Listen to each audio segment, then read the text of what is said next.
ஓம் ஸ்ரீ குருபியோ நமக. ஓம் ஸ்ரீ மகா பெரியவா சரணம். ஆகஸ்ட் 27ஆம் தேதி புதன்கிழமை நாளைய தினம் விநாயகர் சதுர்த்தி.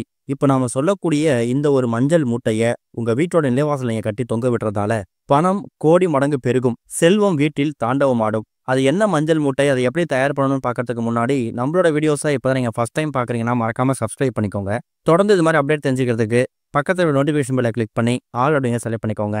இப்போ விநாயகர் சதுர்த்தி அன்னைக்கு எந்த மாதிரி மூட்டையை எந்த நேரத்தில் கட்டி தொங்க விடணும் அப்படிங்கிற பற்றி தெரிஞ்சுக்கலாம். விநாயகர் சதுர்த்தி அப்படிங்கிறது நம்ம எல்லாருக்கும் தெரிஞ்சது தான். விநாயகர் அவதரித்த நாள். அதுவும் இந்த நாள் ஒரு வருஷமும் ஆவணி மாதத்தில் வரக்கூடிய வளர்பிறை சதுர்த்தி தேதியில் தான் வரும். அந்த வகையில் 2025ஆம் வருஷம் ஆகஸ்ட் 27ஆம் தேதி நமக்கு ஆவணி மாதத்தில் வரக்கூடிய வளர்பிறை சதுர்த்தி திதி. சொல்ல போனால் இந்த சதுர்த்தி திதி அப்படிங்கிறது ஆகஸ்ட் 26ஆம் தேதி செவ்வாய்க்கிழமை இன்னைக்கு மதியம் 2:23 ஆரம்பிச்சிடுது.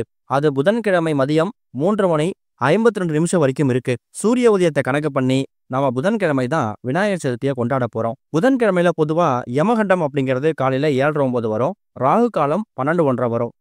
வருஷம் விநாயகர் சதுர்த்தி அன்னைக்கு நம்ம புதுசா விநாயகர் சிலையை வாங்கிட்டு வந்து வீட்டுல பூஜை பண்ணிட்டு அதுக்கப்புறம் விநாயகர் சதுர்த்தி அன்னைக்கு மாலையோ இல்ல 3வது நாளோ அந்த சிலையை கடல்களை கரைக்கிறது இல்ல கோவில கொண்டு போய் வைக்கிறது நம்ம வழக்கம். அப்படி வருஷத்துக்கு ஒரு முறை நம்ம வீட்டுக்கு வரக்கூடிய அந்த விநாயகர் சிலை இருக்குல்ல, அது வாங்கக்கூடிய நேரம் ரொம்ப முக்கியம். நல்ல நேரமா பார்த்து தான் நீங்க வாங்கி வீட்டுக்கு எடுத்துட்டு வரணும். இப்போ உதாரணத்துக்கு காலைல 7:09 யமகண்டம் அப்படிங்கிறதால சரியா ஒரு 9:15 மணிலேருந்து 10:15 இந்த 1 மணி நேரத்தை விநாயகர் சிலை வாங்குறதுக்கான நேரமா நீங்க ஒதுக்கிக்கலாம். அதுக்கப்புறம் வீட்டுக்கு வாங்கிட்டு வந்து வச்சுட்டு நீங்க அன்றாட வேலை பார்க்கலாம். விநாயகர் சதுர்த்திக்கான நைவேத்தியங்கள் செய்யறது எல்லாத்தையும் தயார் பண்ணிடுங்க.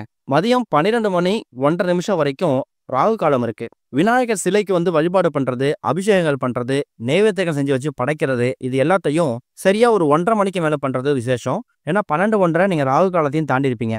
நிறைய பேர் வீடுகளில் இந்த விநாயகர் சதுர்த்தி அப்படிங்கிறது அந்த விநாயகர் சிலை வாங்குற வழக்கமே மாலை நேரத்துல இருக்கும். அதாவது மாலை ஒரு 5-6 மணிக்கு போய் விநாயகர் சிலையை வாங்கிட்டு வந்து இருட்டினதுக்கு அப்புறம் தான் பூஜை பண்ணுவாங்க.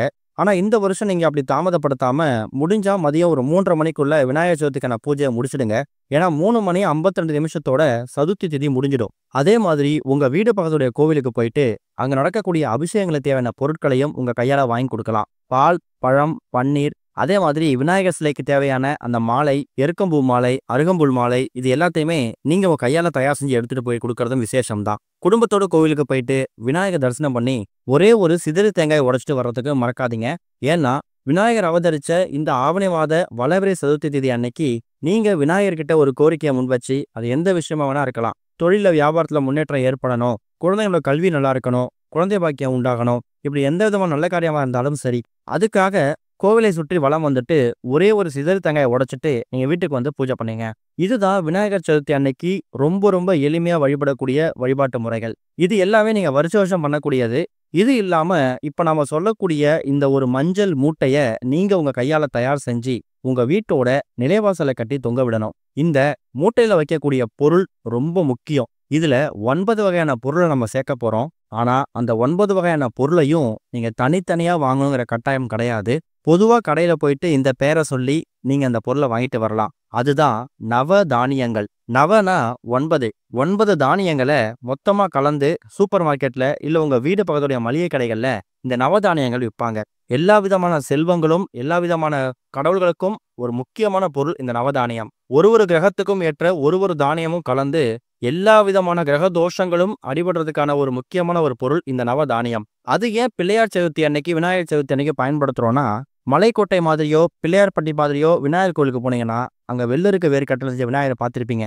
அது இல்லாம நவதானிய பிள்ளையார் நீங்க பார்த்திருக்கலாம். குறிப்பா மலைக்கோட்டை உச்சி பிள்ளையார் கோவில்ல வாசல்ல இந்த நவதானிய பிள்ளையார் விற்பாங்க.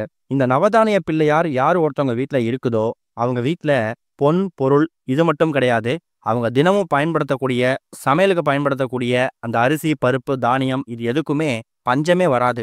அப்பேற்பட்ட நல்ல வளங்களையும் செல்வ வளத்தையும் வாரி வழங்கக்கூடிய அற்புதமான ஒரு பொருள் நவதானியம். ரொம்ப அதிகமா வாங்கணும் கட்டாயம் கிடையாது. ஒரு கைப்பிடி அளவு இருந்தா கூட போதும். குறைஞ்சது ஒரு 10 ரூபாய்க்கு வாங்கினா கூட தாராளமா இந்த மூட்டையை தயார் செஞ்சுக்கலாம். சரி, இந்த மூட்டையை எத்தனை மணிக்கு தயார் செய்யணும்? 12:01 ராகு காலம் முடிச்சிடுங்க. மதியம் 1:30 மணிக்கு மேல விநாயகருக்கு படையல் போட்டு பூஜை பண்றீங்கல்ல, அப்ப பூஜையெல்லாம் முடிச்சுட்டு ஒரு 5 நிமிஷம் செலவு பண்ணி ஒரு மஞ்சள் நிற துணி ஒன்று எடுத்துக்கோங்க. இந்த துணி வந்து ரொம்ப பெருசா இருக்கணுங்கிற கட்டாயம் கிடையாது. உங்களோட உள்ளங்கை அளவுக்கு இருந்தா கூட போதும். இந்த மஞ்சள் நிற துணியை எதுக்காக பயன்படுத்துறோம்னா, மஞ்சள் அப்படின்னாலே மங்களகரம் தான். விநாயகருக்கு உகந்த நிறம் நிறைய இருக்கு. பொதுவா விநாயகருக்கு புதன்கிழமை உகந்தது. புதன் பகவானுக்கு உகந்த நிறம் பச்சைன்னு சொல்லுவாங்க. நீங்க ஒருவேளை உங்ககிட்ட மஞ்சள் நிற துணி இல்லைன்னா பச்சை நிற துணியை பயன்படுத்திக்கலாம். மஞ்சள் நிற துணி இருந்துச்சுன்னா கட்டாயம் மஞ்சள் நிற துணியை மட்டுமே பயன்படுத்துங்க. ஒருவேளை மஞ்சள் நிற துணி இல்லைன்னா வீட்டில் இருக்கக்கூடிய வேஷ்டி இருக்கும். அதை மஞ்சள் கலந்து தண்ணீர்ல ஒரு மணி நேரம் ஊற வச்சதுக்கு அப்புறமா அதை வெயில காய வச்சிடுங்க. அது மஞ்சள் துணியா மாறிடும். அதுக்கப்புறமா பூஜை அறையில விநாயகர் சிலைக்கு முன்னாடி நீங்க தயார் செய்து வைத்திருக்கக்கூடிய அந்த மஞ்சள் நிற துணியை விரிச்சு வைத்து அதுல ஒரே ஒரு கைப்பிடி அளவு நவதானியத்தை போடணும். போடுறதுக்கு முன்னாடி உங்க உள்ளங்கையில இறுக்கமா அந்த நவதானியத்தை மூடிக்கிட்டு உங்க மனசுகிட்ட நெஞ்சுகிட்ட வச்சு உங்களோட எல்லா விதமான கோரிக்கைகளையும் நீங்க விநாயகர்கிட்ட ஒப்பிக்கணும். குறிப்பா பொருளாதார பிரச்சனை, கடன் பிரச்சனை, செல்வ பலம், குழந்தை பாக்கியம் இல்ல, குழந்தைங்களோட கல்வி, எதை தொட்டாலும் காரிய தடை இருக்கு, இப்படி எல்லா விதமான விஷயங்களையும் வேண்டிக்கிட்டு அந்த ஒரு கைப்பிடி அளவு நவதானியத்தை அந்த மஞ்சள் துணி மேல வச்சுட்டு அதுக்கப்புறம் அந்த மஞ்சள் துணியை மூட்டையா கட்டி விநாயகரோட பாதத்துல வைக்கணும். நீங்க தினமும் வீட்டுல பூஜை பண்ணக்கூடிய விநாயகர் இருக்கிறார்ல, அவர் முன்னாடி வைக்கிறத விட விநாயகர் சதுர்த்திக்குன்னு சிலையை வாங்கிட்டு வந்து வச்சிருப்பீங்க. அபிஷேகம்லாம் பண்ணிட்டு பூஜை பண்றது வச்சிருப்பீங்க. அந்த விநாயகர் சிலைக்கு முன்னாடி இந்த நவதானியத்துல வச்சிருக்கக்கூடிய அந்த மஞ்சள் நிற மூட்டையை வச்சுட்டு மனசார பிரார்த்தனை பண்ணிக்கோங்க.